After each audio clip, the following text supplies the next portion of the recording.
Bismillahirrahmanirrahim.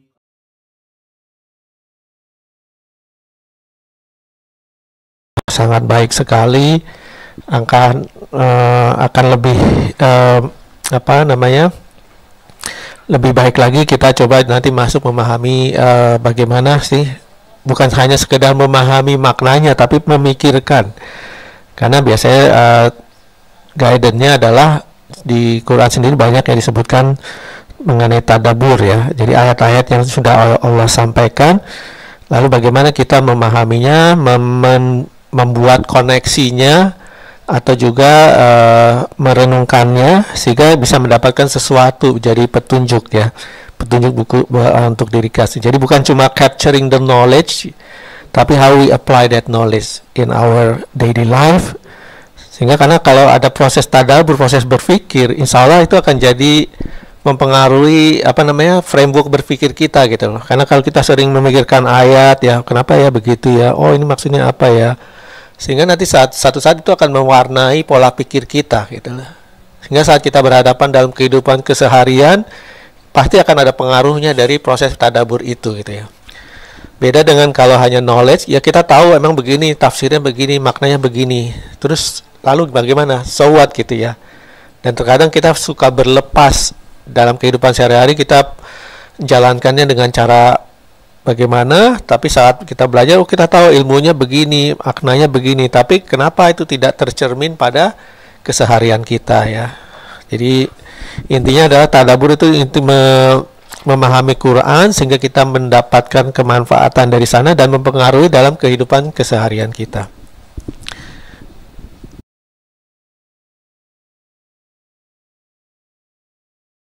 Ya, nah kita coba sekarang melakukan bagaimana sih proses tadabbur. Ya, tadabbur itu sebetulnya, karena kalau kita memahami tafsir bisa macam-macam ya, dari tafsirnya. Misalkan kalau tafsir Al-Qurtubi itu sangat suasananya sangat hukumnya bagaimana ya, lebih penguatan kepada hukum. Kemudian Syekh Ash-Shobuni juga beliau menulis tafsir Ayatul Ahkam, bagaimana mengambil beberapa ayat dari Quran dan makna hukumnya seperti apa gitu. Jadi sangat ini sekali lebih ke masalah hukum atau fikihnya. Kemudian kalau yang sering saya baca tafsirnya dari Syekh Wahbah ya, itu Abah Zuhaili itu bahasannya macam-macam ya. Ada masalah fikihnya, ada masalah asbabul nuzulnya, kemudian bahkan dari makna-makna kata yang dipakai di Al-Quran itu maknanya apa. Jadi dibahas mufradatnya, bahkan balaghahnya juga dibahas.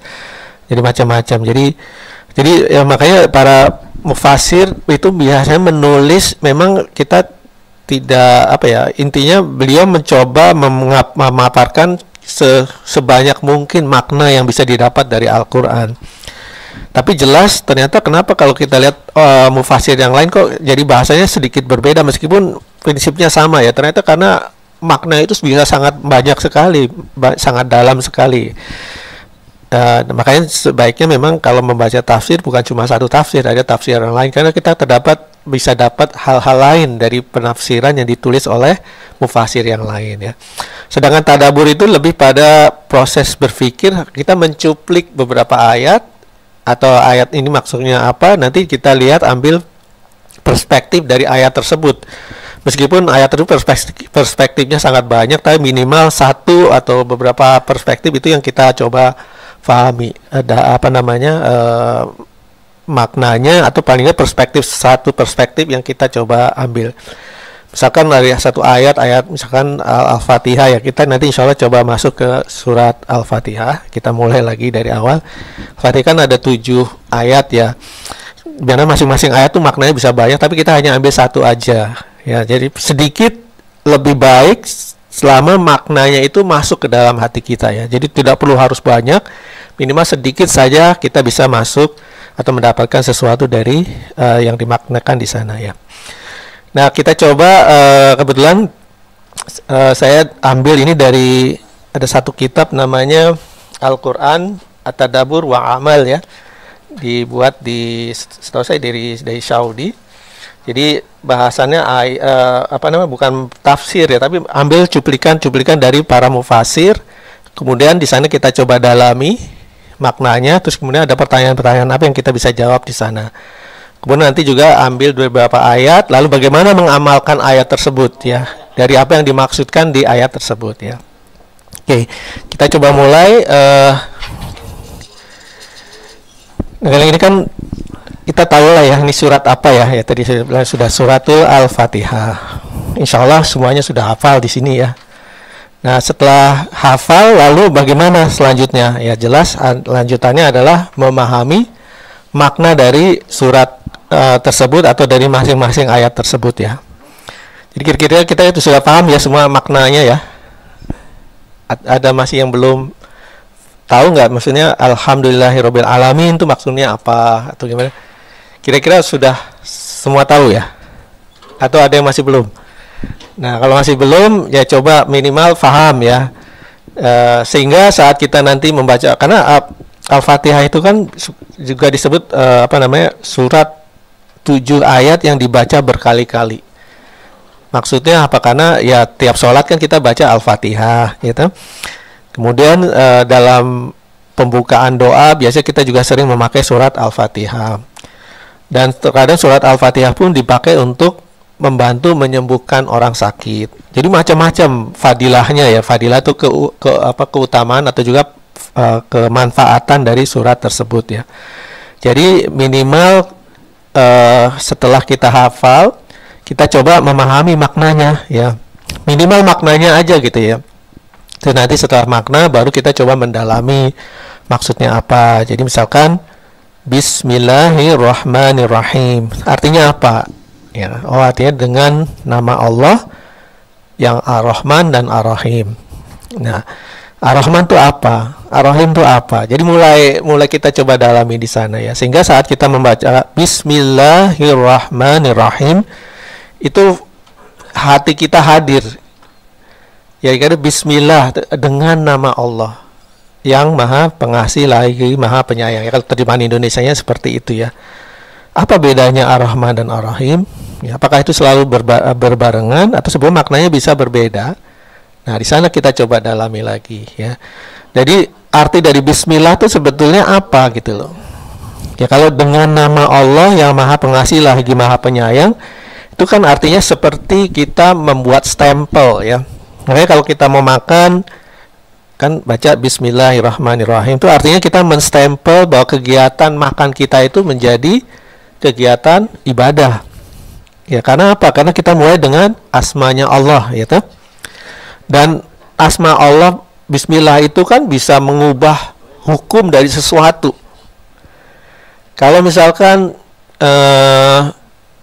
apa namanya, butcher ya, penyembelih hewan, menyembelih seekor ayam, itu akan sangat berbeda kalau dimulai dengan basmalah dengan yang tanpa basmalah. Artinya apa? Dengan Bismillah, ayam yang dipotong itu menjadi halal, ya tak? Tanpa Bismillah, ayam itu tidak akan halal untuk dimakan oleh orang Muslim. Jadi artinya sederhana ya, Bismillahirrahmanirrahim, tapi itu mengubah hal yang besar, signifikan sekali gitu ya. Sesuatu yang tadinya kegiatan keseharian yang tidak ada maknanya apa-apa, tapi kalau kita mulai dengan Bismillah, akhirnya itu bisa jadi kegiatan ibadah. Akhirnya ada reward dari Allah gitu ya. Kita bekerja entah itu di pabrik, di kantor, atau kita ngajar di sekolah dan sebagainya. Kalau kita mulai dengan Bismillah, itu akan jadi amal ibadah. Jadi dari kata yang sederhana aja itu akhirnya mengubah atau membuat sesuatu yang tadinya biasa aja menjadi sesuatu yang luar biasa ya. Sesuatu yang tadinya hanya biasa-biasa aja, dengan kita tambahkan Bismillah, akhirnya menjadi satu act of apa namanya, ibadah, dan juga satu amal kebaikan. Jadi itulah luar biasanya dari makna Bismillah tersebut ya. Kemudian juga sama lanjutannya, Alhamdulillahirabbil alamin. Alhamdulillah itu artinya apa?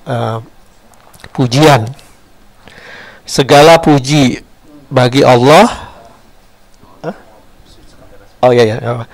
Segala puji bagi Allah Rabbul Alamin, ya. Artinya alhamdulillah, kenapa segala puji bagi Allah, di mana Rabbul Alamin itu apa? Robnya alam.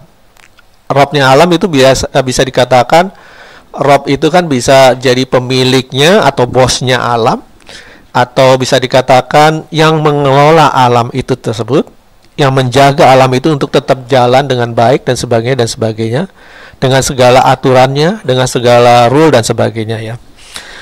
Nah, ini sendiri juga kalau kita dalami, akhirnya kita bisa memahami kenapa alhamdulillah itu hanya untuk Allah, jadi hanya rasa pujian, ya. Karena kalau misalkan yang belajar sains gitu ya, bahwa di dunia ini ada keajaiban-keajaiban yang sebetulnya menunjukkan tanda-tanda keberadaannya Allah. Contohnya kalau dalam bidang matematik, ya, di matematik itu banyak rumus-rumus yang dibuat yang ternyata berkesesuaian dengan pola alam itu tertata, terjaga. Jadi misalkan yang pernah belajar matematika pernah tahu apa namanya Fibonacci, ya, Fibonacci tahu ya, deretan huruf angka yang angka berikutnya adalah penjumlahan dari angka sebelumnya, ya, 1 kemudian 1, ya kan, karena setelah 1 tambah 0 kan 1, setelah itu apa, 1 tambah 1 2, ya kan, terus angka berikutnya apa, 3, dan ternyata angka-angka tersebut, ya, 1 1 2 3 5, terus 5 tambah 3 8 dan sebagainya, itu ternyata terlihat terbukti di alam. Jadi misalkan Bismillahirrahmanirrahim, either kalau pakai aja ada 3 atau ada 5 atau ada 8, dan terbukti, ya, bunga yang sangat kompleks pun kelopaknya ternyata berkesesuaian dengan hukum hitungannya Fibonacci tadi, gitu ya. Nah, bayangkan kenapa tidak ada bunga yang kelopaknya 4 misalkan, ya, karena tidak ada di deretan itu. Apakah berarti bunga itu mengikuti hukum ini? Ya, bukan seperti itu. Hukum ini kan sebenarnya merepresentasikan apa yang ada di alam yang ternyata tertata dengan sebegitunya, dan kalau dilihat ternyata kenapa itu bisa terjadi? Yaitu terjadi karena ada yang mengatur. Nggak bisa satu yang random itu akan terjadi dengan sebegitunya, gitu kan. Bahkan kalau kita bilang bilangan random itu bilangan acak, itu sebenarnya juga ada polanya juga, gitu. Ya, itu terus kemudian nanti ada yang namanya golden rule, yang kayak spiral, ya. Kenapa di dunia ini spiral itu sangat banyak ditemui dalam keseharian, ya. Yaitu karena ada rule-rule tadi.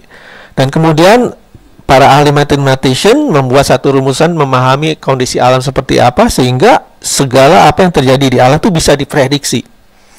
Kayak masalah gerhana matahari, kok bisa dihitung, ya, pada tanggal sekian nanti akan terjadi gerhana matahari, atau pada tanggal sekian nanti akan terjadi gerhana bulan, ya, karena alam itu memang mengikuti satu aturan, ya kan. Nah, sesuatu yang mengikuti aturan pasti karena ada yang mengaturnya. Nah, siapa yang mengatur alam itu? Apakah alam itu bisa terjadi dengan sesendirinya? Ya, nggak mungkin, ya, karena pasti harus ada yang mengatur sehingga itu jadi sesuatu yang sifatnya teratur. Nah, dari mendalami makna itu tadi, ya, Rabbul Alamin misalkan, ya, Allah tuh pemilik dari alam, pengelola dari alam dan sebagainya. Akhirnya kita bisa tahu begitu luar biasanya alam ini dikelola untuk kemaslahatan kehidupan manusia. Contohnya lagi, misalkan bumi, ya, bumi Earth itu kan sangat nyaman untuk didiami oleh manusia karena apa? Suhunya tidak terlalu dingin dan tidak terlalu panas, ya. Sedingin-dinginnya bumi itu masih di level, kalau di fisika kan ada yang namanya derajat Kelvin, ya, minus 273 Celcius, itu udah paling rendah, temperatur yang paling rendah ada di bumi. Dan kalau kita lihat di alam semesta yang lain, banyak planet atau dan sebagainya yang bisa temperatur jauh di bawah itu, atau paling tidak mendekati itu, dan di bumi itu tidak akanlah sampai sedekat minus 273 derajat Celcius, ya.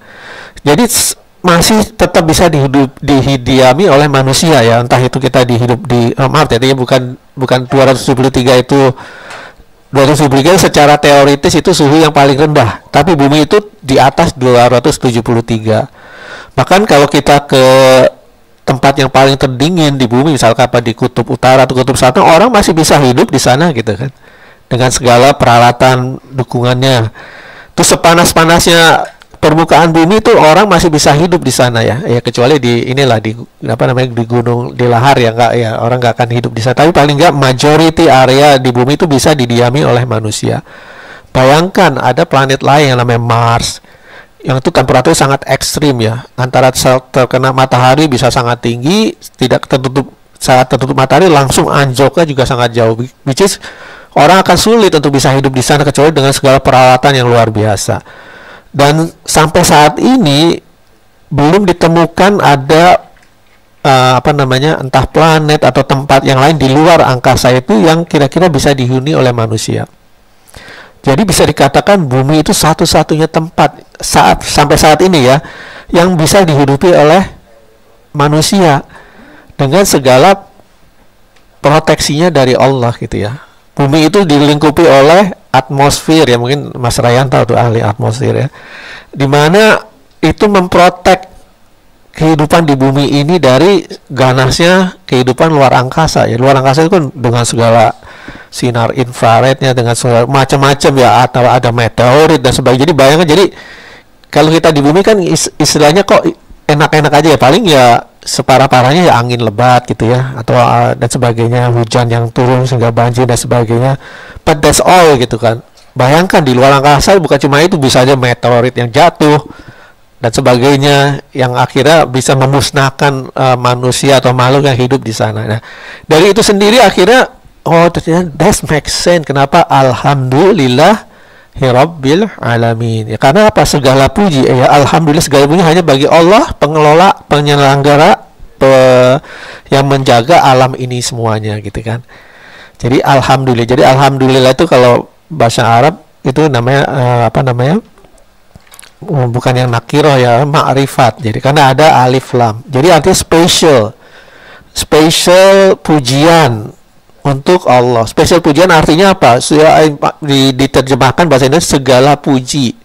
Tidak ada pujian yang lain untuk yang lain kecuali hanya untuk Allah. Nah, itu aja dari alhamdulillahirabbil alamin. Sebenarnya kalau kita masuk juga bisa sangat banyak ya maknanya yang kita bisa dalam. Nah, proses-proses berpikir seperti itulah yang diharapkan bisa kita lakukan saat kita berinteraksi dengan Al-Quran, sehingga kita dapat sesuatu di sana gitu. Jadi saat kita membaca alhamdulillahirabbil alamin, kita tahu itu artinya bahwa kita sedang memuji siapa yang sedang menjaga kita dalam keseharian, siapa yang menyediakan makanan buat kita, siapa yang menyediakan oksigen yang tidak murah ya, kalau dihitung-hitung ada bisnis oksigen tuh mahal oksigen ya. Ingat dulu waktu masa COVID di Indonesia, orang yang kena COVID kesusahan dapat oksigen ya toh, oksigen yang itu wah susah, akhirnya tidak tertangani dan banyak yang meninggal. Nah, oksigen itu kan sesuatu yang kita take it for granted dalam keseharian kita ya. Kita bernapas ini kita udah mengkonsumsi oksigen yang sangat banyak gitu. Nah, siapa yang menyediakan oksigen itu? Apakah ada pemerintah atau pabrik? Kan ya enggak ya. Nah, siapa pemberi oksigen? Ya Allah Subhanahu wa taala. Jadi dengan cara itu akhirnya kita bisa menimbulkan rasa syukur kita dengan segala apa yang sudah diprovided oleh Allah ya. Mau kita nakal, mau kita beriman, mau kita mungkin apa namanya fasik dan sebagainya, tetap dapat oksigen dari Allah gitu kan. Nah, dari sana nanti masuk lagi ke dalam. Jadi lihat, Allah tidak membedakan makhluknya, meskipun dia mau gini tetap dikasih rizki oleh Allah. Tapi ya, nah itu nanti masuk kebedaannya antara Ar-Rahman dan Ar-Rahim. Ar-Rahman itu artinya Allah Maha Pemberi ya, memberikan segala sesuatu dengan murah. Anyone will get their own rizki, istilahnya kayak gitu ya. Dan dijaga oleh, seperti bahasan dulu hadis yang kita bahas sebelumnya kan, ada salah satu ayat, janganlah kalian bunuh anak kamu karena kamu takut tidak bisa memberi makan anak kamu ya. Karena Allah lah yang akan memberi makan itu. Jadi ada everyone punya alokasi jatah rezeki dari Allah gitu. Jadi itulah sudah dijamin oleh Allah. Jadi artinya Allah menjamin semua makhluk hidup itu akan dapat rezekinya. Mau dia sakit, mau dia lumpuh, mau dia cacat, everyone got rezeki ya. Seperti pernah dikisahkan kan, ada yang seekor burung yang apa namanya yang cacat dan sebagainya, which is secara teori dia akan mati nih, bentar lagi mati, nggak akan bisa cari makan gitu. Ternyata ada hewan lain datang memberikan makanan untuk hewan tersebut sehingga dia bisa tetap hidup ya. Nah itu kan keluar biasaan, berarti this is something different, this must be not be random thing ya kan, pasti ada yang menjaga itu semua sehingga sesuatu yang hidup itu pasti ada rizkinya ya. Karena apa? Karena kalau rizki itu sudah habis, maka itulah waktu ajalnya datang gitu. Istilahnya kan kalau rizki itu sudah habis, maka itulah waktu ajal datang. Jadi artinya selama kita masih bisa hidup itu artinya masih ada garansi rizki dari Allah Subhanahu wa Ta'ala.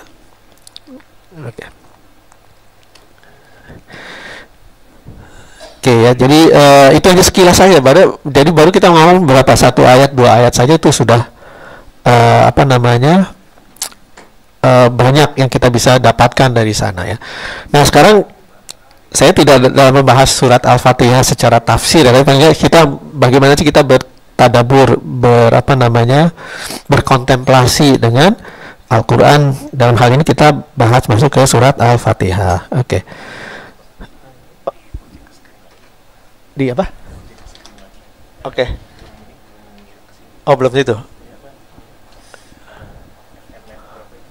Oh gimana caranya? Bentar. Coba ya. FN.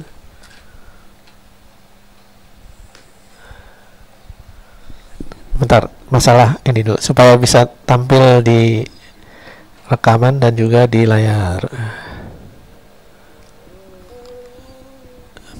Oke, ini enggak. Oh, gitu. Ini bos.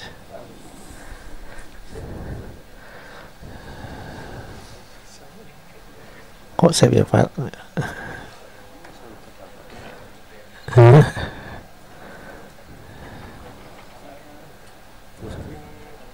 Oh, dual screen. Pakai ini gini.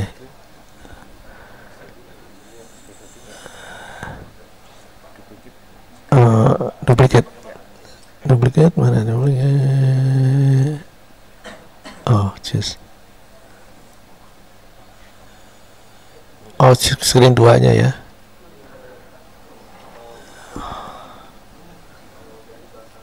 Belum ya?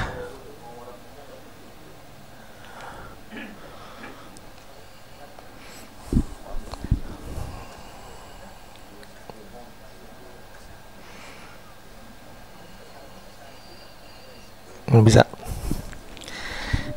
Ya, baik. Sambil nunggu, jadi kita ngobrol dulu.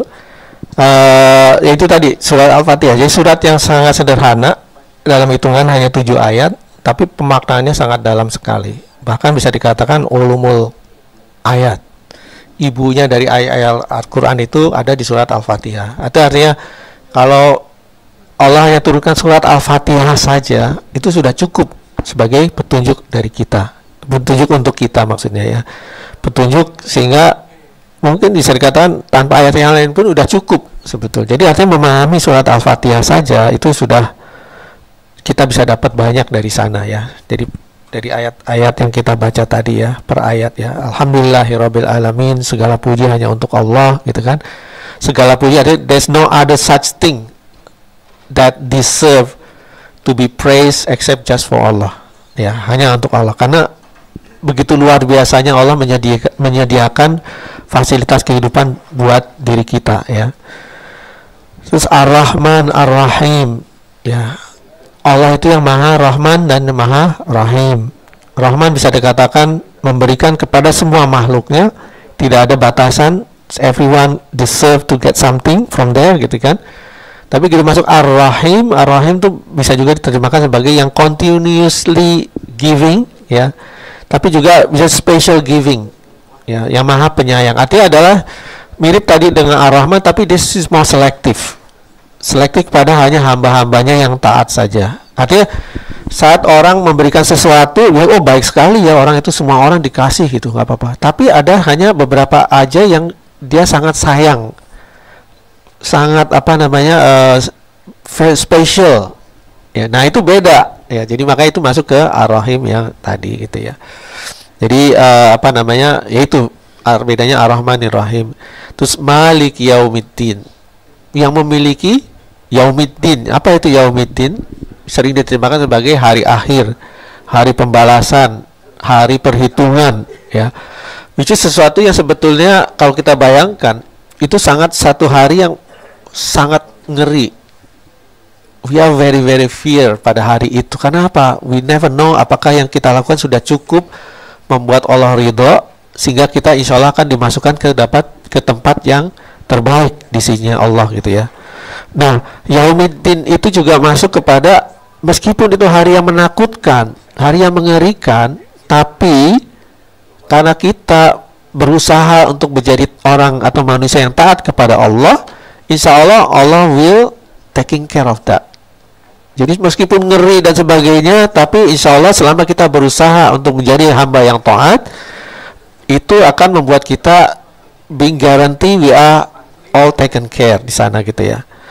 Bayangkan kalau apa namanya, kita belajar sesuatu, kita belajar sendiri, oh udah lancar nih, kayak tadi misalkan ya bacaan Al-Quran, saat kita baca sendiri, oh udah bisa lancar gitu. Tapi begitu baca di hadapan guru itu tetap ada nervousnya kan, takut salah, takut kepleset dan sebagainya gitu. Padahal itu di depan guru yang membimbing kita untuk membaca atau belajar kita untuk lebih baik lagi. Itu masih ada nervousnya. Bayangkan kalau di depan kita adalah yang namanya benar-benar penguji saat kita harus ujian. Kita kan nervous ya, takut salah, takut nanti nggak lulus dan sebagainya gitu kan. Apalagi misalkan bagi teman-teman yang student ada proposal presentation, atau bagi yang businessman proposal kepada calon klien. We try to serve as smart as possible supaya yang kita present itu adalah orang yang akan satisfy dengan hasil kerja kita. Itu kan tetap ada persiapan dan sebagainya, sehingga kita ingin semuanya lancar dan apa namanya hasilnya juga akan bagus di sana. Terus kemudian juga sama juga kalau kita ada pemeriksaan. Oke ya. Nah, ini yang di layar di sana atau enggak? Oh, ini nextnya. Oke, sip, thank. Atau pemeriksaan misalkan audit ya. Mungkin yang orang accounting tahu ya. Audit itu kan memeriksa apakah kita membuat kesalahan atau enggak.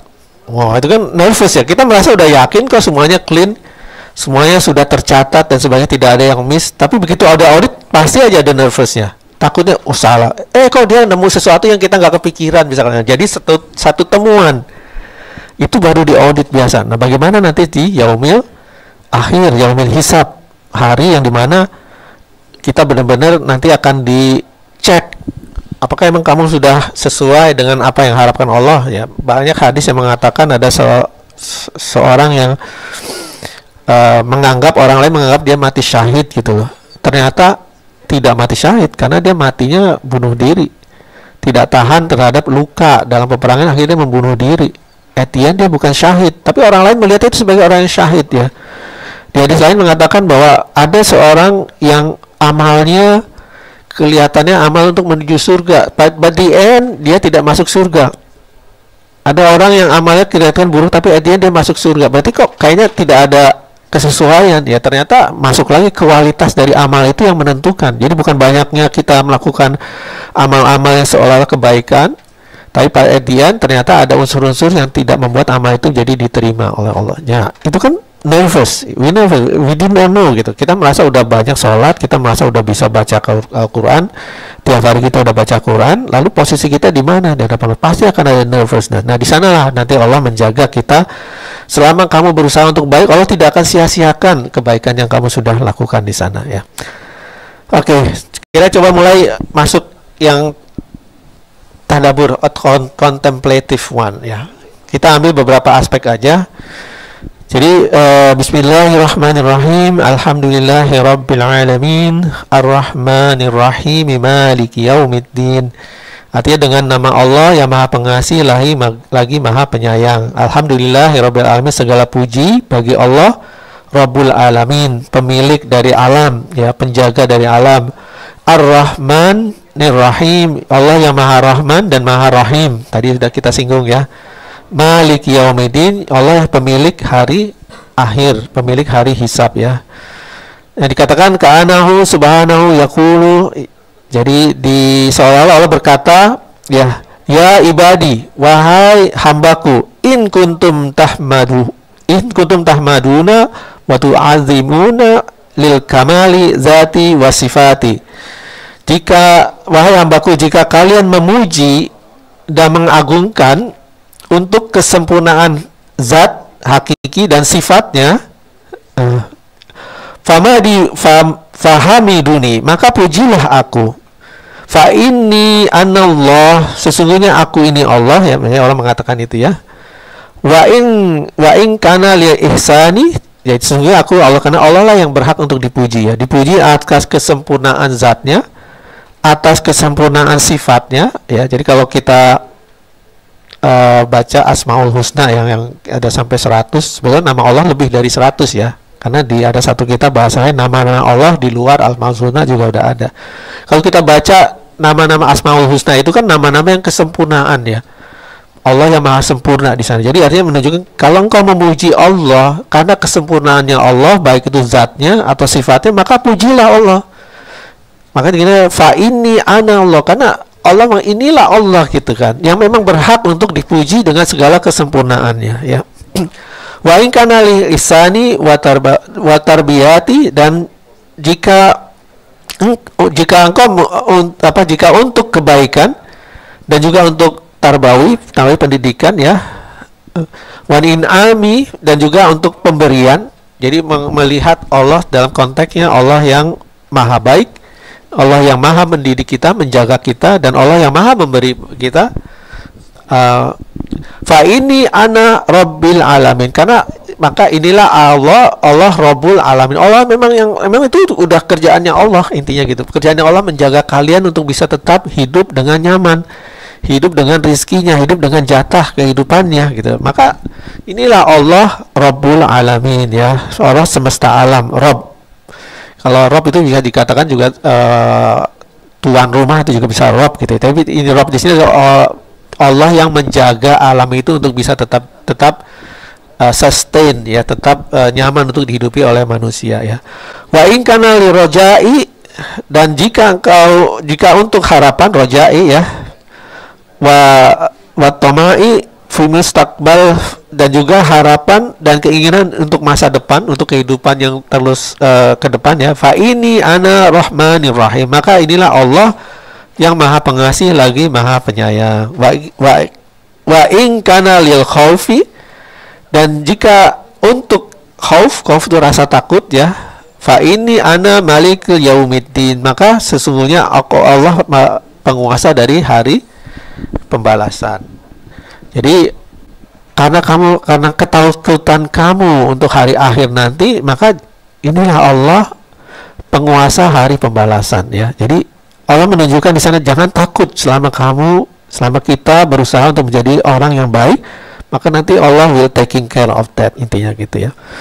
Jadi itu contemplate pertama. Jadi kita memuji Allah karena ada alasan ya, alasan kesempurnaan zatnya, alasan kesempurnaan sifatnya, dan juga karena Allah kebaikannya selalu menjaga rezeki kita, karena Allah mendidik kita, Allah memberikan kita segalanya, dan juga harapan ke depan, bahwa ke depan kita dijaga terus ya, berusaha untuk selalu dalam kondisi perawatannya, dan juga karena Allah lah menjaga nanti saat di yaumil hisab tadi, Allah akan menjaga itu semua. Allah lah maliki yaumiddin ya. Nah itu contemplate poin pertama ya. Jadi kita memuji Allah karena ada alasan tertentu ya, bukan sekedar just for the sake we have been told to praise Allah, but there's a reason behind that gitu. Nah, dengan kita memahami alasan itu, akhirnya memang that makes sense. Pujian itu hanya untuk Allah, intinya gitu ya. Nah itu tadi tadaburnya. Terus kemudian pertanyaannya, as-su'al ma dalalatul asfa al-sofi arba'ati fi bawayati suratul Fatihah alhamdulillah. Apa makna dari 4 sifat pada surat Al-Fatihah terkait dengan pujian kepada Allah? Apa tadi? 4 hal tadi apa? Ar-Rahman, Ar-Rahim, Malik Yaumiddin, sama tadi ada Rabbul Alamin. Jadi 4 aspek itu tadi yang kita coba tadi explore ya. Pujian kepada, that's for 4 things. dari yang tadi surat Al-Fatihah itu Ar-Rahman Ar-Rahim, Malik Yaumiddin, sama Rabbul Alamin. 4 hal. Jadi dengan 4 hal tadi akhirnya kita, ya itulah 4 aspek kenapa pujian itu hanya untuk Allah gitu ya. Jadi mudah-mudahan kita dapat ya idenya tadi ya. Jadi saat kita memuji Allah, memuji because those 4 things at least ya, ini maksudnya 4 hal yang utama tadi ya, yang kita dapatkan tadi dari surat Al-Fatihah. Oke. Kan next point adalah Bismillahirrahmanirrahim. Alhamdulillahirabbil alamin, arrahmanirrahim, maliki yaumiddin, iyyaka na'budu wa iyyaka nasta'in, ihdinas siratal mustaqim. Jadi lanjutannya atau tambahannya, segala puji bagi Allah yang Maha Pengasih lagi Maha Penyayang, yang penguasa hari akhir. Iyyaka na'budu, hanya kepada Engkaulah na'budu, kami menyembah, kami beribadah. Wa iyyaka nasta'in, dan juga hanya kepada Engkaulah kami meminta tolong ya. Ihdinas siratal mustaqim, maka tunjukkanlah kami kepada jalan yang benar, jalan yang lurus, jalan yang sebenar-benarnya ya. Kita bahasan kontemplatifnya, karena meminta petunjuk Allah ke jalan yang lurus itu adalah permintaan tertinggi. That's the most exalted atau the most yang paling utama. Permintaan yang paling utama itu adalah meminta jalan yang lurus ya. Minta yang lain oke, tapi it's not as much as what you can if we can request, meminta petunjuk kepada jalan yang lurus ya. Dan bisa mencapainya itu adalah anugerah yang terbaik ya. Matolibil ajalun matolib ya, ada tujuan anugerah yang terbaik. Allah mengajarkan hambanya cara meminta kepadanya, bagaimana cara yang terbaik untuk memintanya, dan memerintahkan mereka untuk mendahului pujian, sanjungan, dan pemuliaan kepadanya. Jadi artinya saat kita meminta kepada Allah, maka dahulukan dengan pujian ya. Jadi sama misalnya kalau kita sering dengar para ustadz membaca doa kan biasanya Bismillahirrahmanirrahim, Alhamdulillahirabbil alamin.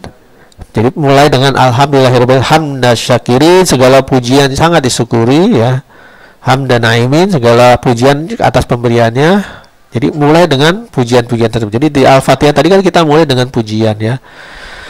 Terus juga kalau misalnya ada yang sering juga dibaca oleh khotib ya, Bismillahirrahmanirrahim, innal hamdalillah, sesungguhnya hamdalillah, pujian itu hanya untuk Allah. Nahmaduhu wa nasta'inu wa nastaghfiruhu ya. Nahmad, kami memujinya, wa nasta'inu, dan kami memintanya, wa nastaghfir, dan kami memohon ampun kepadanya. Jadi selalu mulai dengan pujian. Jadi kalau kita minta, ya Allah, berikanlah kami petunjuk, ya Allah, tapi mulailah dengan pujian dulu. Dan itu adalah satu nasihat yang diberikan dari surat Al-Fatihah. It means Allah mengajarkan kita bagaimana cara kita meminta, berdoa kepada Allah, bagaimana tata caranya, ya dijelaskan di surat Al-Fatihah tadi. Kita mulai dengan pujian ya. Mulai dengan sanjungan dan pemuliaannya, kemudian menyebutkan pengabdian dan tauhid ya. Iyyaka na'budu, kepada Engkaulah na'budu, kami beribadah. Jadi artinya segala pujian, lalu kita juga pegang prinsip ketauhidan di sana ya. Jadi dua hal ini adalah sarana untuk mencapai tujuan, memohon kepada Allah dengan nama dan sifatnya, dan juga mohon kepadanya. Maka dengan kita memakai dua sarana ini, insya Allah jarang sekali permintaan kita akan ditolak oleh Allah. Karena that's what Allah teach us di surat Al-Fatihah. Karena itulah Allah mengajarkan di surat Al-Fatihah bagaimana cara meminta ya. Tadi pujian Alhamdulillahirabbil alamin, Ar-Rahmanir-Rahim, Maliki Yaumiddin. 3 tadi aspek, 4 aspek tadi. Maliki aspek-aspek kita mulai dengan pujian, sanjungan ya. Terus ihdinas siratal mustaqim, iyyaka na'budu wa iyyaka nasta'in. Tunjukkanlah kepada Engkaulah kami beribadah, dan kepada Engkaulah kami meminta pertolongan. Baru ihdinas siratal mustaqim, maka tunjukkanlah kami kepada jalan yang benar. Itu ajaran dari Allah langsung. Bagaimana cara kita berdoa kepadanya, meminta kepadanya ya. Jadi dua aspek tadi, mulailah dengan pujian, kemudian dengan ketahui dengan ibadah. Artinya seperti kita bahas di bahasan dulu di hadis di Arba'in Nawawiyah, hadis yang ke-10 kalau nggak salah ya. Dimana di sana Nabi mengatakan ada seorang yang datang dalam perjalanan, kemudian tangannya mengangkat kepada Allah, ya Rob, minta kepada Allah. Ya. Tapi Nabi bagaimana dia meminta kepada Allah padahal makanannya haram, bajunya tidak halal dan sebagainya, jelas tidak akan diijabah oleh Allah gitu kan. Artinya apa? Ya kalau kita meminta kepada Allah, pantaskanlah diri kita untuk meminta bahwa we are asking something that is right gitu loh. Ya PR kamu istilahnya do your own homework first before you asking to Allah. Kamu minta kepada Allah tapi kamu meninggalkan semua perintahnya. Kamu minta kepada Allah tapi kamu tidak melakukan pekerjaannya atau perintahnya darinya. Terus why you come to Allah? Because if you not obey di Allah, hukum-hukumnya Allah, intinya gitu ya. Jadi artinya ada PR di sana. Jadi ya meminta pada Allah ya kita harus pantaskan diri kita untuk meminta kepada Allah ya. Meskipun kalau misalkan ada orang yang masih berbuat maksiat tapi di luar kontrolnya, atau karena keterpaksaan, atau karena dia tidak bisa punya pilihan yang lain ya. Meskipun sebenarnya kalau digali lagi ada pilihannya ya. Jadi ada pernah seorang successful businessman. Dia mengatakan if you have failed and you blame others, mean that you are masih jauh dari sukses lah. Ya. You fail because you fail then you blame others, mean that you are still far away to go. But if you fail and you blame yourself, well, you're halfway done. Yeah. If you fail and you're not blaming anyone, then you are close to your destination. Jadi artinya you take your own responsibility. If that something doesn't happen as what you plan, it's not because others blame, because of others' faults. Not because you just blaming yourself. No, it's still far away. But do not blame anyone. Just do reflection. Reflect to yourself, apa yang kurang, apa yang ini. Oh, we missed this part. Oh, we missed that. I think that's improvement, proses improvement terjadi, ya kan? Kalau di Kaizen ada namanya PDCA, Plan, Do, Check, Action. Kaizen. Makanya dulu ya, sekarang maybe still Japan itu adalah that's the revolusi industri kedua, ketiga atau keempat lah ya, dimana dia bisa very efficient in their own manufacturing because dia punya konsep PDCA tadi, Plan, Do, Check, Action. Karena selalu improve, meskipun every improvement is not always the big jump, but at least a percentage, which is sebenarnya berkesesuaian kan dengan hadis Nabi ya. Wahai kaum muslim, jika hari besok tidak lebih baik dari hari ini, maka sesungguhnya kamu merugi. Ya kan, jadi hari besok itu harus minimal ada improvement, increase of the improvement ya. Jadi selalu perbaiki diri. Jadi kembali tadi ya, kalau kita mau memperbaiki diri maka ya take part of that process. Jangan cuma duduk saja, ya Allah aku ini begini tapi nggak lakukan sesuatu. Ya harus lakukan sesuatu ya.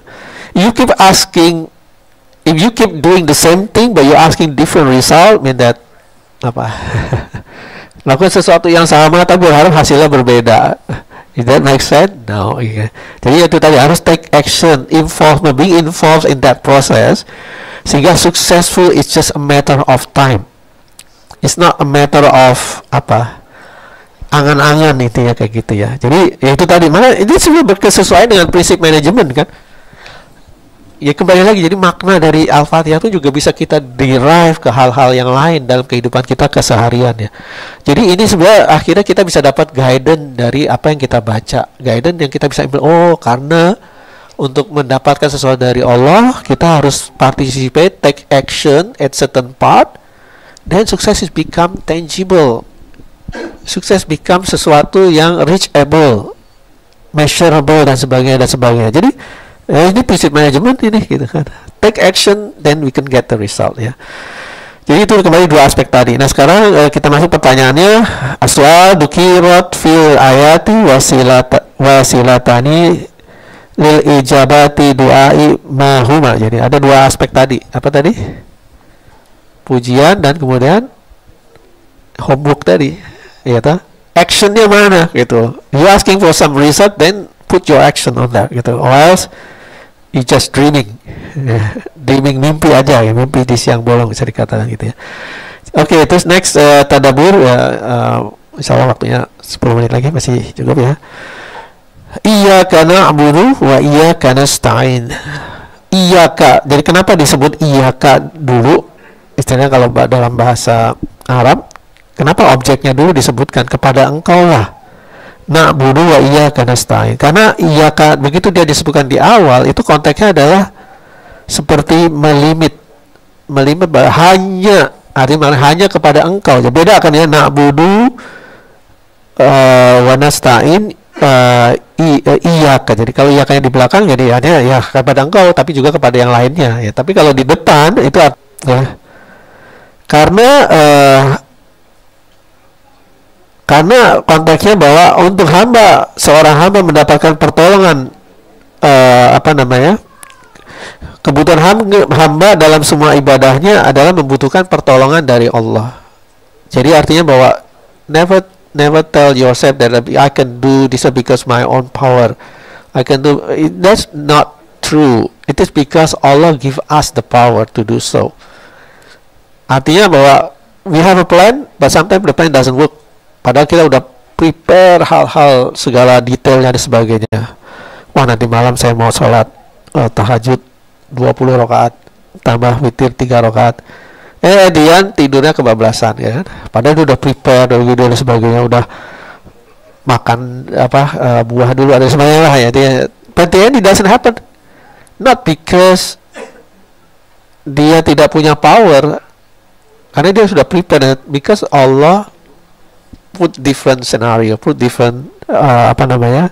senario sehingga hasilnya jadi berbeda. Nah, itu ya, makanya saat kita melakukan ibadah maka jangan lupa kita minta pertolongan dari Allah. Ya Allah, mudahkanlah aku untuk bisa sholat malam. Ya Allah, mudahkanlah aku untuk bisa membaca Al-Quran dengan baik. Jadi selalu libatkan Allah di sana. Jadi at the end Allah will give us the ability to perform what is required ya. Jadi intinya bahwa jika Allah tidak menolongnya, maka ia tidak akan memperoleh apa yang diinginkan dari dia, dari melakukan ibadah, dia melakukan perintah dan menjauhi dari larangan dari Allah. Just because the Allah help di sana gitu ya. Maka ia karena bunuh, ia karena stain. Mengapa pertolongan itu dijadikan itu tadi? Kami beribadah, tapi juga kami minta tolong dengan Allah supaya kami bisa beribadah dengan baik di sana ya. Jadi pertanyaannya, al-isti'anahu naun minal anwa'i. Jadi pertolongan itu adalah bagian dari ibadah ya. Falimaza aqradahallahu, mengapa Allah menyebutkan pertolongan secara berbeda? Bizikri ba'da zikri ibadati syamilati lil isti'anahi wa ghairuha. Mengapa Allah menyebutkan pertolongan secara terpisah setelah menyebutkan ibadah secara keseluruhan? Apa tadi jawabannya? Karena untuk kita bisa beribadah kita butuh pertolongan dari Allah ya. Makanya di spesify di sana, iya karena buru wa iya karena stain. Soalnya kita secara harfiah mengatakan kami beribadah dan kami meminta tolong ya. Itu seolah-olah dua hal yang terpisah. Padahal itu bukan hal yang terpisah, itu bagian dari yang lainnya. Ya, kami beribadah dan juga kami minta tolong. Jadi kami beribadah dan juga kami minta tolong. Itu seolah dua hal yang terpisah kalau kita memahaminya secara harfiah. Tapi kalau kita maknai dalamnya, kami beribadah dan juga kami minta tolong untuk perform ibadah itu. Ibadah itu bukan secara ibadah khusus, juga bisa ada ibadah yang sifatnya umum gitu ya. Artinya performing good act, good deed. Kita butuh pertolongan dari Allah Subhanahu wa taala. Oke. Masih juga iyyaka na'budu wa iyyaka nasta'in. Nah, ini di aspek yang lain. Ayat yang sama kita coba lihat di aspek yang lain. Ibadah adalah satu tingkatan tertinggi dari kepatuhan kepada Allah. Jadi saat kita beribadah, it is the most exalted, the highest position of the obedient to Allah. Jadi untuk menunjukkan apakah kita patuh kepada Allah, dilihat dari bagaimana kita beribadah kepadanya. Dan tidak boleh melakukan satu peribadatan, baik itu yang sifatnya aturan atau syar'i, atau juga secara akal, pola pikir, kecuali hanya kepada Allah semata, karena Dia yang berhak untuk itu, karena Dia pemilik dari nikmat terbesar, dari kehidupan, dari eksistensi akan sesuatu, dan juga dari semua hal yang terkait dengan itu, ya. Jadi di sini untuk mememphasize iyakanya tadi, ya, hanya kepada Allah lah ibadah itu hanya ditujukan. Jadi jangan sampai kita thinking of other thing that has deserve, yang merasa berhak untuk disembah selain Allah, ya. Bisa itu hawa nafsu dan sebagainya, ya. Oke, kita cepat aja. Jadi mengapa ibadah hanya diperuntukkan bagi Allah? Karena He is the only deserve, ya, untuk mendapatkan peribadatan dari hambanya. Oke. Kita lanjut dulu. Iyyaka na'budu wa iyyaka nasta'in ihdinas siratal mustaqim. Ya. Nah, sekarang kalau di sini dilihat dalam firman-Nya, kami menyembah dengan kata ganti kami. Jadi maksudnya kenapa di sini pakai kata gantinya kami, ya? Kenapa bukan iyyaka a'budu wa iyyaka asta'in? Namanya kepada Engkau lah aku beribadah dan kepada Engkau lah aku meminta pertolongan. Tapi pakainya iyyaka na'budu, kepada Engkau lah kami na'budu. Na'budu artinya kami beribadah, bukan a'budu, bukan aku beribadah. Wa iyyaka, dan kepada Engkau lah nasta'in, kami meminta pertolongan, bukan asta'in, ya. Kenapa pakainya na? Kenapa pakainya jamak ihdina? Maka ihdina bukan ihdi. Tunjukkanlah kami siratal mustaqim. Bukannya tunjukkanlah aku jalan yang lurus. Ya, jadi pakai jamak. Kenapa? Karena itu menunjukkan bahwa dalam berislam itu kita harus jamaah. We cannot live our own self. Makanya jamaah itu penting. Sehebat-hebatnya orang berilmu, kalau dia tidak hidup di masyarakat, ilmunya wasting. Ya, sehebat-hebatnya kita akhlak dan sebagainya, kalau kita tidak bersosialisasi di kemasyarakatan, that's not the best thing we can achieve, gitulah. Karena apa? We still, ya namanya ya, seni dijelaskan, jamaah itu hal penting dalam berislam. Makanya alhamdulillah kita punya Masjid Westall, ya. Meskipun kita tidak bisa tiap hari ngumpul, ya, paling enggak ya mungkin minggu aja lah, untuk saling support, untuk saling mengingatkan, ya, karena nama manusia kan mudah tergelincir, ya, mudah terpeleset, sehingga dengan kita punya teman yang kalau kita lagi down, teman kita datang mengingat, ayo dong, dan sebagainya, akhirnya jadi saling menguat. Jadi makanya serius bahwa kaum muslim itu kan seperti satu keanggotaan tubuh, ya. Kalau yang satu sakit, yang lain juga merasa sakit itu. Nah, itulah kekuatan jamaah. Makanya di sini pakai ya, na'budu wa nasta'in ihdinas siratal mustaqim. Jadi pakai itu untuk konteksnya jamaah tadi, ya. Pentingnya kita berkomunitas, pentingnya kita untuk punya community yang kita untuk saling bekerja sama, bersinergi, karena sesuatu yang tadinya sulit kalau dikerjakan bersama insya Allah akan jadi lebih mudah. That's the more we can achieve objective. You can't do it by your own self, intinya gitu. Seperti tadi dalam mendidik anak misalkan, ya, it take the whole village to raise a child. Kan ada satu pepatah, it take the whole village, itu membutuhkan seluruh anggota masyarakat dalam kita mendidik seorang anak untuk menjadi anak yang baik. You can't rely on your own self, ya. Artinya kita udah berusaha anak itu kita jaga harus begini, begitu dia keluar kan ada influence yang lain. Kalau di luar udah totally different. Makanya itulah salah satu challenge-nya kenapa khususnya di negara kita, ya, mendidik anak itu untuk bisa menjadi orang yang baik itu sangat sulit. It's much challenging. Kita di rumah untuk bisa mendidik, kamu harus begini, ya, kamu harus jujur, kamu harus help others, ya, kamu harus sharing dan sebagainya. Begitu di luar ketemunya orang-orang yang bertolak belakang, ya kan. Bahkan di sekolah pun juga terkadang dia been forced untuk keluar dari sistem value-nya, terkadang seperti itu, sehingga akan susah untuk dia punya, apalagi kalau seorang anak itu kan sifatnya dia sedang membuild sistem value, ya, build satu belief, karena dia tidak punya referensi lain. Jadi yang baik itu apa sih, anak kan nggak tahu. ini baik atau enggak, ini itu baik. Nah, begitu orang tua punya pengaruh di sana, tapi begitu di luar pengaruh itu masih belum melekat, tapi di luar sudah dihapus lagi oleh lingkungan yang tidak mendukung. Makanya take the whole village to raise a child. Makanya membutuhkan satu lingkungan kebersamaan untuk bisa mendidik seorang anak menjadi yang lebih baik. Makanya disebut pentingnya komunitas di sana gitu ya. Oke, jadi mengapa ibadah, pertolongan dan doa dalam sholat Al-Fatihah berbentuk jamak? Tahu ya? Karena itu tadi, we are talking about jamaah. Ya, we're not talking about our own self. Oke, masih ada waktu. Ihdinas siratal mustaqim. Ini masalah apa? Kebutuhan akan petunjuk. Our need to have a guidance, ya, compared to a helping hand dan rizki itu tidak bisa, incomparable. Ya, kita butuh petunjuk sama kita butuh pertolongan itu sebenarnya tidak bisa dibandingkan karena it's different. Karena kebutuhan akan hidayah itu jauh lebih utama daripada yang lainnya, ya. Karena kalau kita mendapatkan petunjuk, maka kita akan masuk golongan orang-orang yang bertakwa. Dan barang siapa yang bertakwa kepada Allah, maka dia akan memberikan jalan keluar dan memberikan rezeki dari arah yang tidak disangka-sangka. Jadi hidayah itu just cover everything. Ya, artinya jangan pernah kita melupakan membutuhkan petunjuk, ya. Di bahasan lain nanti ada hidayah itu ada beberapa macam. Ada yang mengatakan ada 5, ya. Pertama, hidayah itu bisa sifatnya insting seperti hewan saat dia seorang anak bayi hewan lahir, dia udah tahu kalau lapar dia teriak dan sebagainya. Manusia juga sama, itu insting.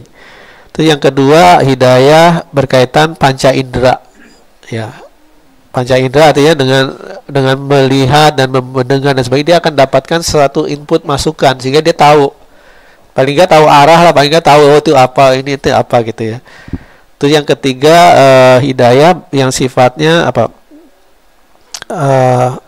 insting, sifatnya akal, berpikir, proses berpikir. Dan itu yang tidak dimiliki oleh hewan. Hewan tuh selalu hidupnya dengan insting. Tapi manusia punya akal. Akal itu akhirnya bisa comprehend, bisa adding knowledge, sehingga knowledge itu jadi base reference to the next next future, intinya kayak gitu. Jadi ada proses akal. Dan keempat, hidayah agama. Agama dalam konteksnya rule, mana yang benar, mana yang salah, dan if we follow that rule, insya Allah kita akan selamat. Selamat bukan hanya dari sekedar kehidupan akhirat, tapi kehidupan dunia pun juga selamat. Tata acara rule yang kita dapat dari agama itu adalah to help the society, kehidupan kita keseharian, dari yang sifatnya yang fisik dan sifatnya yang spiritual dan sebagainya. Dan yang kelima adalah hidayah yang sifatnya taufik hidayah, bukan taufikur rahmat ya. Nah, apa bedanya taufik sama hidayah? Nah, taufik itu konteksnya adalah sifatnya guidance, ya. Kalau hidayah petunjuk, taufik itu kayak pemberian spesial, ya, seperti itu tadi. Oke. Jadi intinya bahwa kebutuhan akan hidayah itu jauh lebih utama dari kehidupan kita dapat rezeki dan juga dapat pertolongan yang lain, ya. Oke, jadi mengapa kebutuhan akan petunjuk lebih besar daripada kebutuhan akan kemenangan dan rezeki? Ya karena it does cover everything. Oke. Last one, ihdinas siratal mustaqim. Ya, nah, ini berkaitan tentang siratal mustaqim yang sering juga dibahas di bahasa yang lain. Siratal mustaqim seperti kayak jalan antara saat kita mau menuju surga, di mana jalan itu di atas jurangnya jahanam, yaitu nanti di yaumil akhir, ya. Ada satu hadis yang membahas itu, di mana jalan itu jalan yang sangat sulit untuk dilewati karena bukan cuma sekedar jembatan, tapi ya ada yang mengatakan titian rambut dibelah 7, sangat tajam seperti pedang dan sebagainya, sehingga buat kita that's impossible, even seorang ahli sirkus pun tidak akan sukses untuk lewat di sana, ya. Nah, ini ihdinas siratal mustaqim konteksnya adalah seberapa kokoh kakinya seorang hamba jalan di dalam kehidupan dunia ini, di jalan yang mengikuti perintahnya Allah, maka sekuat itu pula dia akan bisa melewati jembatan itu tadi. Jadi artinya strategi kita untuk bisa lewat jembatan itu bagaimana? Oh, kita harus punya kaki yang kuat. Oh, kita harus punya ahli akrobatik. That doesn't work. What it does really work is more like how we prepare ourselves in this life. Dengan segala kita mentaati peraturan atau menjadi orang yang patuh pada perintahnya Allah. That's how it does reflect to our ability to cross this sirat, intinya kayak gitu ya.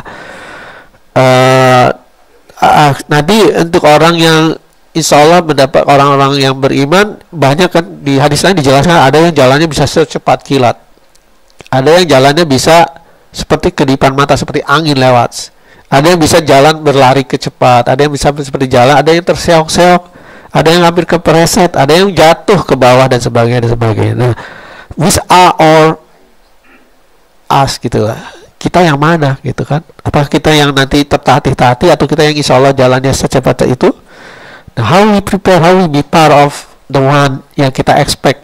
Itu tadi kembali lagi bahwa ya kita harus siapkan, jagalah kekokohan hidup kita dalam menjalankan perintahnya Allah, menjauhi segala larangan dalam kehidupan dunia. Insya Allah itu akan terrefleksikan nanti insya Allah di proses kita menyeberangi sirat tadi ya.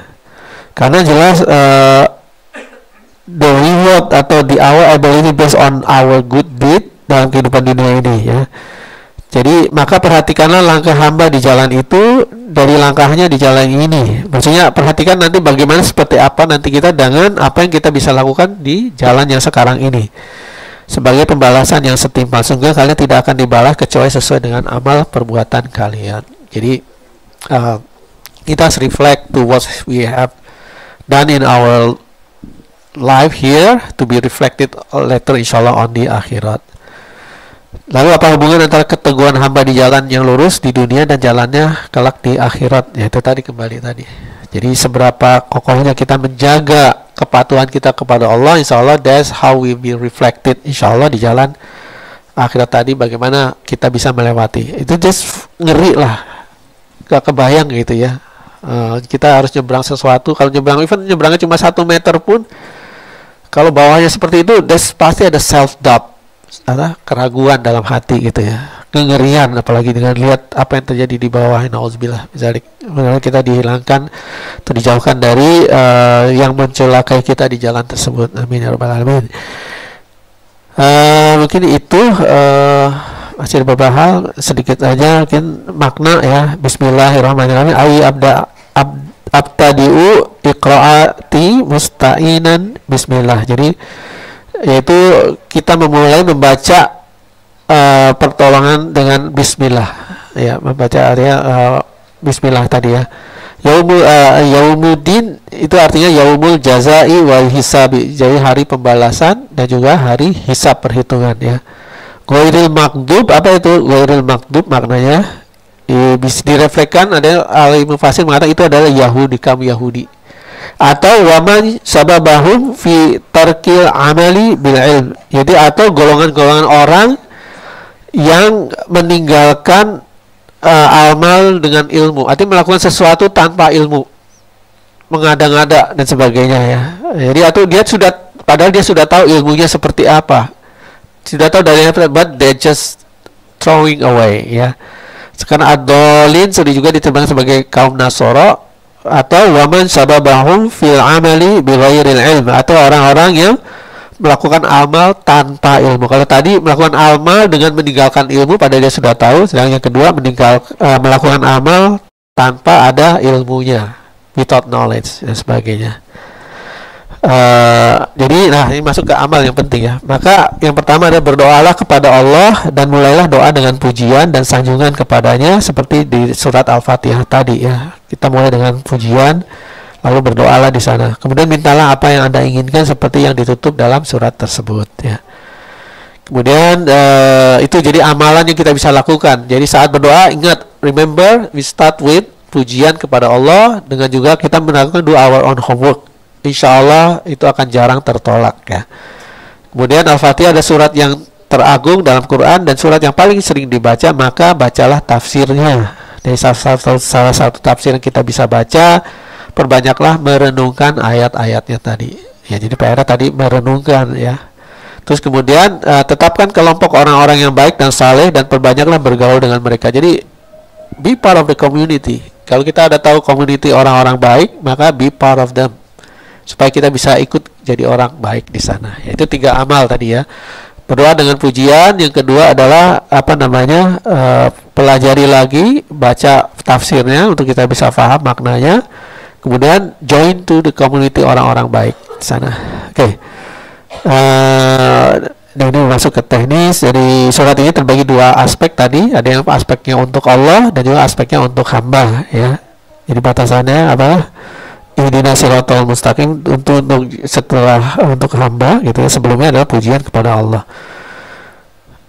Dan yang aspek ketiga bahwa kita tidak akan bisa beribadah kepada Allah beribadah dengan benar tanpa ada petunjuk dari Allah. Ya, makanya mintalah selalu petunjuk kepada Allah.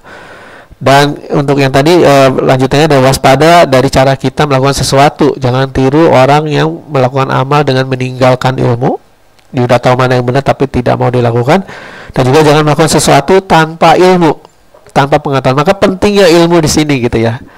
Jadi artinya jangan tinggalkan ilmu, maka pelajari ilmu tadi sehingga kita mendapatkan petunjuk mana yang baik dan mana yang benar. Banyak kok sekarang mudah untuk kita bisa mendapatkan ilmu ya. Banyak buku yang kita bisa baca untuk kita paham mana yang benar, mana yang salah. Bapak itu buku yang sifatnya fikih, hukum, atau juga masalah fadhail amal, atau juga hadis yang berkaitan tentang akhlak dan sebagainya. Jadi sudah banyak. Jadi jangan kita sia-siakan waktu kita, wasting our time, wasting our life without knowing what knowledge that we should capture and become the base of our act moving forward, insyaAllah. Mungkin itu saja. Mohon maaf sudah agak telat. Mudah-mudahan ada manfaatnya. Mudah-mudahan bisa jadi sesuatu yang take away untuk kita semua, bahwa memahami Quran itu pertama setelah kita melakukan bacaan yang baik, ya harus kita get what the value that we got from there, what thinking that we can put on there, sehingga jadi reflecting to our own self. Reflect bukan sekedar tahu begini tapi influencing the way we see the world, influencing the way kita melakukan dalam keseharian kita. Ada satu perspektif lain sehingga itu insya Allah akan jadi petunjuk. That's real guidance. Ya, petunjuk sudah ada di mana-mana. Tinggal kita harus dapatkan itu dengan cara yang sebaik-baiknya. Wassalamualaikum warahmatullahi wabarakatuh. Tidak ada pertanyaan kan? Oke. All good. Oh, masih belum ada. Oke, silakan.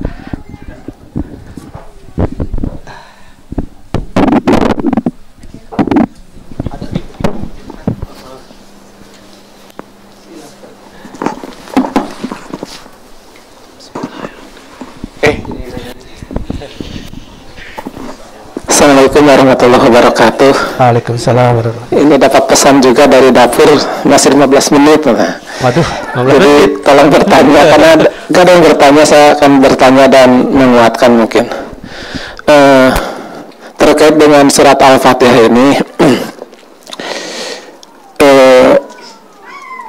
tadi maknanya sangat dalam dan mungkin